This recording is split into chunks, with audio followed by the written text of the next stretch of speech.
পিলখানা হত্যাকাণ্ডের সুষ্ঠু বিচার, নির্দোষ বিডিআর সদস্যদের মুক্তি, চাকরিতে পুনর্বহালের দাবিতে মানববন্ধনে ঢাকার বাইরেও হয়েছে বিভিন্ন জায়গায়। প্রতিনিধিদের পাঠানো তথ্য ও চিত্রে দেখুন ডেস্ক রিপোর্ট।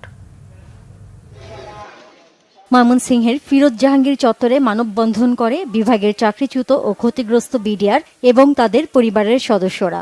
কারাবন্দী বিডিআর সদস্যদের নিঃশর্ত মুক্তি চান তারা।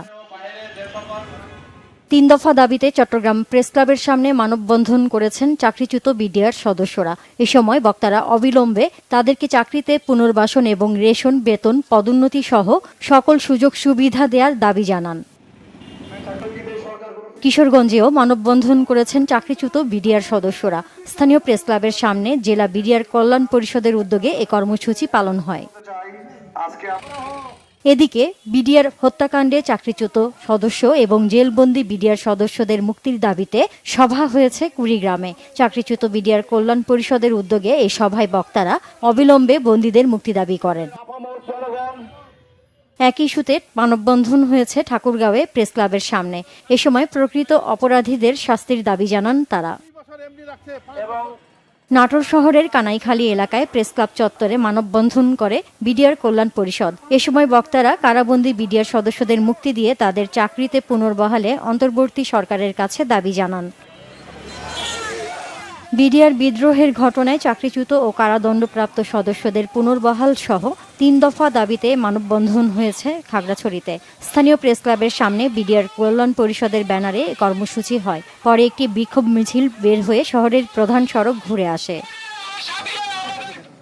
একই ইস্যুতে গাজীপুরে প্রেস ক্লাবের সামনে ঘণ্টাব্যাপী মানববন্ধন করে বিডিআর কল্যাণ পরিষদ জেলা শাখা। ঝালকাঠি প্রেস ক্লাবের সামনে বিডিআর কল্যাণ পরিষদের আয়োজনে মানববন্ধন হয়। এতে চাকরিচ্যুত সদস্যরা ও তাদের স্বজনরা অংশ নেয়।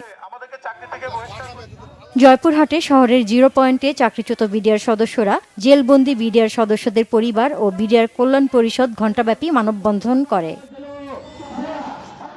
বিডিআর কল্যাণ পরিষদের উদ্যোগে মানববন্ধন হয়েছে ফরিদপুরে প্রেস ক্লাবের সামনে। পরে তারা বিক্ষোভ মিছিল নিয়ে জেলা প্রশাসকের কার্যালয়ে গিয়ে ৩ দফা দাবি সম্বলিত স্মারকলিপি দেন। বাগেরহাট প্রেস ক্লাবের সামনে মানববন্ধনে অংশ নেন জেলায় চাকরিচ্যুত ৯৫ জন বিডিআর সদস্য ও তাদের স্বজনরা। বক্তব্য রাখেন বিডিআর কল্যাণ পরিষদের জেলা সভাপতি হাবিলদার জিল্লুর রহমান, চাকরিচ্যুত বিডিআর সদস্যরা সহ অনেকে। পিলখানা হত্যাকাণ্ডের সুষ্ঠু বিচারের দাবিতে মানববন্ধন হয়েছে চুয়াডাঙ্গা সহ দেশের অন্যান্য জেলায়ও। Nazneen Akter, Bangla Vision news desk.